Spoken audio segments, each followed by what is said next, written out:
他真正辞去报社的工作，决心走入严肃摄影的这个领域的时候，是10年，他就迈出了这一步。在这之前，他在报社里边是一个文字编辑，大学学的是中文，还做过一段时间的中学的语文老师。后来又出来了，出来之后呢，开始搞音乐，作为一个贝斯手，他当时就做了10年的音乐啊。他自己在访谈的过程当中也说过，他说我这10年的音乐之路是非常失败的。做音乐的时候就是过于追求技术，过于追求器材，过于去追求像自己的偶像。有一天他突然觉得这个东西一点都不摇滚。但是呢，这段经历呢，对他自己来说非常宝贵。他说之前在音乐这条路上犯过所有错误，我在摄影里面我不要再犯了。他说他自己很幸运，因为一开始带他入行的这些老师很早的让我解决了器材和内容的这些问题，然后就开始走向了自己的内心，走向自己的创作。我们分享了这么多美国的摄影师、日本的摄影师，我们也分享了很多。那小伙伴呢也会留言说，哎，什么时候说一说中国的摄影师啊？今天我们就给大家带来这位中国的摄影师严明。我们非常喜欢严明啊，我觉得他是中国非常有特点的一个摄影师。对，这个喜欢程度大概先介绍一下严明老师这些出版物吧。他有3本文字插画类的图书，第一本《我爱这哭不出来的浪漫》，2014年，大国志是15年的时候，15年之后呢，他停了4年，然后又出了一本《长皱了的小孩》。在这个长皱了的小孩背面有一个更盖，我爱这哭不出来的浪漫是少年离家为梦出走的一种宣言。大国志是每一个大国小民的故事里寻找再没有比爱更远的去处。长皱了的小孩是成年归来面对离别和失去的再一次出发。按照他自己的这个话讲，说这3本就是他的成长3部曲。那目前为止来讲的话，他也出过3本摄影集，第一本就是和这个同名的大国志，一个方开本的，这本我没有，很难买到了，但是据说今年好像要再版了。第二本呢就是昨天堂，这个词呀我觉得很有意思，到底是昨天堂还是昨天堂？听过他采访的一些片段得出来的结论，这个应该是昨日天堂的感觉。那还有一本就是24年出的，就是最新的一本了，就是迷墙。这本迷墙和之前的画册区别会比较明显，他第一次放出了这种彩色的照片，用色彩开始来看待身边的世界。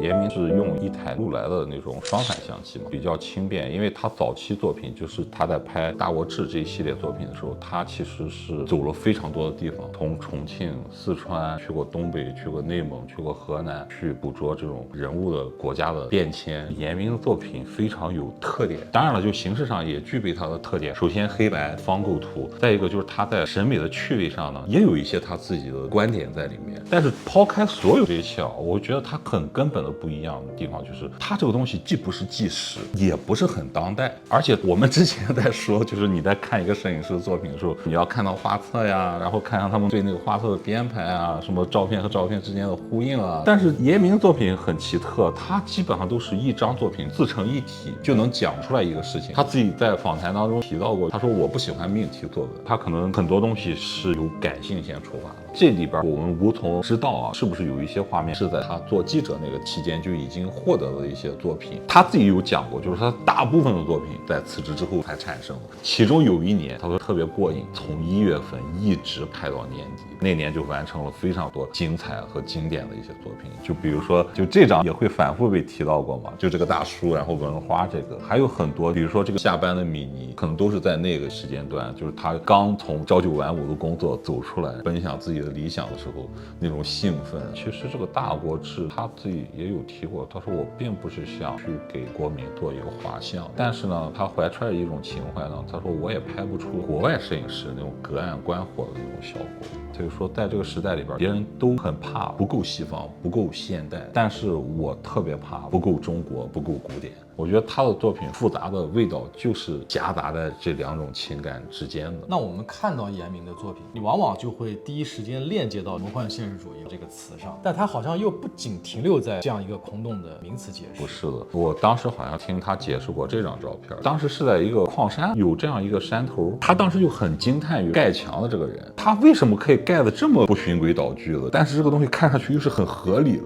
这种东西我觉得背后是一种随遇而安的生活哲学，其实它更多的是一种就是我的情怀，我的感受，我的哲学。就你总能看到作者的一些小趣味在背后，无论是小的幽默呀，还是一些小的情绪啊，它整个的大跟小之间的这种对比联系一直存在。他这张也是一个庙会还是赶集上面，然后就有这么2个大爷扮演的这种仙鹤。这张作品我特别喜欢，我也不知道为什么，就是它这里面从内容上、从趣味上、从画面上、从影调这种节奏感来说，让人觉得特别的舒适。它这里面每一个元素呢，都像精挑细选的。所以贾樟柯给严明有过这样的一些评价嘛，就是说严明作品里面体现的这种诗意啊，不是说他捕捉的，也不是他记录的，而是他精心创作出来的。严明拍了很多作品都是沿着长江拍到的，因为那个地方民俗民风特点比较鲜明，包括贾樟柯他拍了《山河故人》《三峡好人》，也是沿着长江这一带去做了一些创作。他们2个作品，一个动态的，一个静态的，我是觉得他们在灵魂上是有一些契合的，就是通过一些小人物的一些变迁日常来映射出整个时代的一种变迁。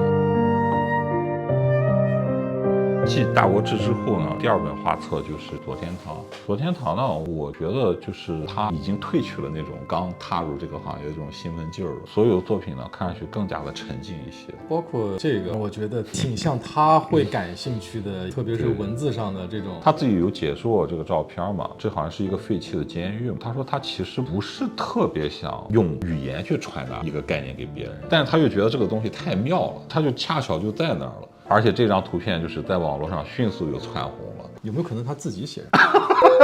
大国志就是他第1本，因为是横空出世嘛，他又非常看重这一本东西，就感觉他是精心的给你端上一盆非常精致的菜肴，这么一眼翻过去，你总是感觉是一种云雾缭绕的轻柔，然后到第2本他就放松下来了，更粗粝、更浓烈。我觉得就是一种创作心态。他走向严肃摄影的这一步踏出来之后呢，他自己也是义无反顾走向了自己的内心。你看《左天堂》的时候，里面有很多和《大国志》的这种感觉有点相似。这个是肯定的，他的大的思想模式其实基本上已经成型了，但是一旦你形成了一个很完整的题材之后，随之而来的可能就是瓶颈。严明也说过，就他自己经历过一些瓶颈时期的时候是非常非常的痛苦。我也有这种感觉，是当你某一个阶段你觉得马上就要变成你原来想的那个完全体的时候，随之而来的就是一个瓶颈。比较幸运的是，我们能感受到瓶颈是一个很好的事情。如果你自己觉得这个完成体已经完成了，我无敌了，这才是一个可怕的事情。所以说一定要带着一个敬畏的心态去看待这些事情。你的评判的角度是说我是在不断的往上，就有可能只是你换个角度或者换一种思路换一种心态，可能这个事情完全不一样了，换一个赛道，就像平行时空一样嘛。严明他如果当时一直做贝斯手下去，他可能也能成为一个合格的乐手，就到顶了。但是呢，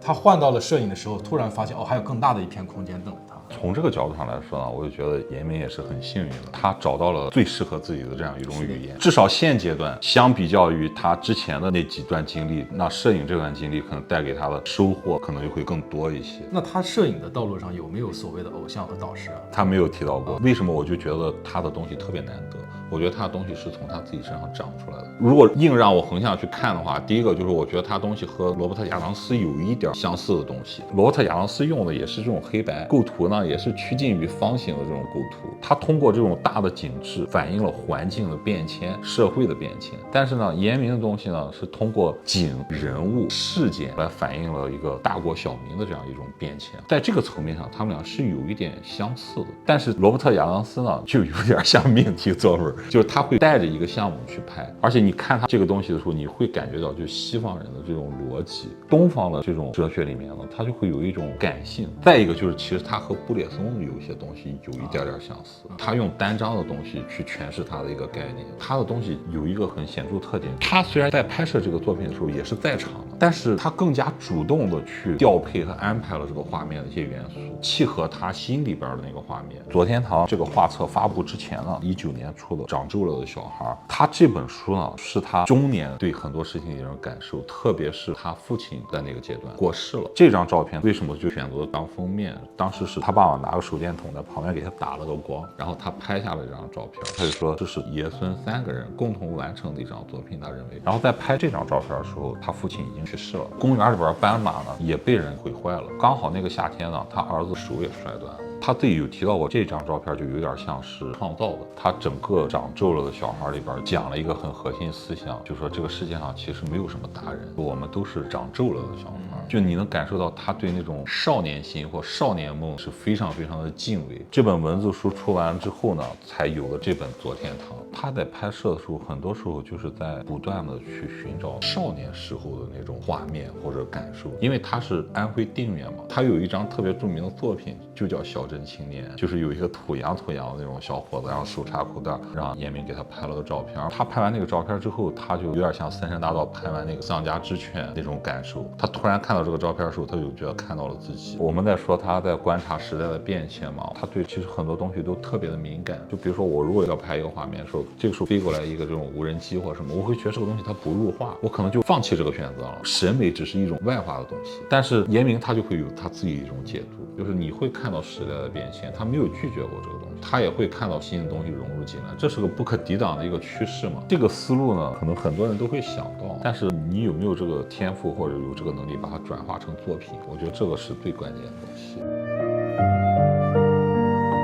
左天堂出完了之后呢，来到了最新的这本《迷墙》。这本《迷墙》呢，也是破天荒用了彩色的手法去拍摄的，色彩一加进来，有些东西会显得更加的荒诞。原来用黑白照片拍摄的时候，可能我们只会注意到这个东西的体量、光影，但是现在色彩加上来以后，就等于又叠加了一个维度。他有没有自己阐释过开始转向用彩色去表达？这个书上在说这个东西的时候呢，挺个人的。他说我要飞翔在你们每一个彩色的梦中。他为什么要拍那么多墙？他说墙是最古老的一种表达方式，他觉得墙可能是一种载体嘛，甚至说他拍到这个墙，拍到这些画，这些作者是谁，他根本也不知道，什么时候留下的可能也不太知道，但是你却能提取出一些信息出来。因为他这个谜可能有两层含义，一个就是他这个墙，就像他说的，我不知道作者是谁，对他来说是一种未知的探索的这种意思。另外一个谜就是他对于这段古典的这种迷恋，一个是迷恋，一个是迷惑。你有没有发现，到了迷墙之后，人的比例下降的非常严重？之前这种家国情怀好像在这上面就看不太出来了，更多的体现出来是一种对文化上的一种关注。严明的摄影作品很像文人画，虽然他拍的那种题材看上去是有一些世俗的题材，但是我觉得他的调性非常的高雅，而且他有那种特别典型的理想主义。我觉得他东西很精准，感觉就像寥寥几笔就能把一个事情的全貌给你表现出来，甚至给你很大的想象空间。我们最后用严明自己说的一个话来结束吧，他认为摄影对他来说是一种文化情怀的收藏，他收藏和封存了一段时光，他们朴实的美好不仅给了我作为一个大国小民的非物质的幸福感，他们时而显现的尴尬、失态、荒诞，也一定会提醒我们的冷静与反思。做这一期的时候，其实心里边挺忐忑的，因为毕竟他跟我们年龄还活着是吧？关键是人家也是活跃在这个互联网上了，我们去做一些个人的解读，关键都是听得懂中国话的。你前也做过肖尔呀，肖尔老师也活跃在互联网上。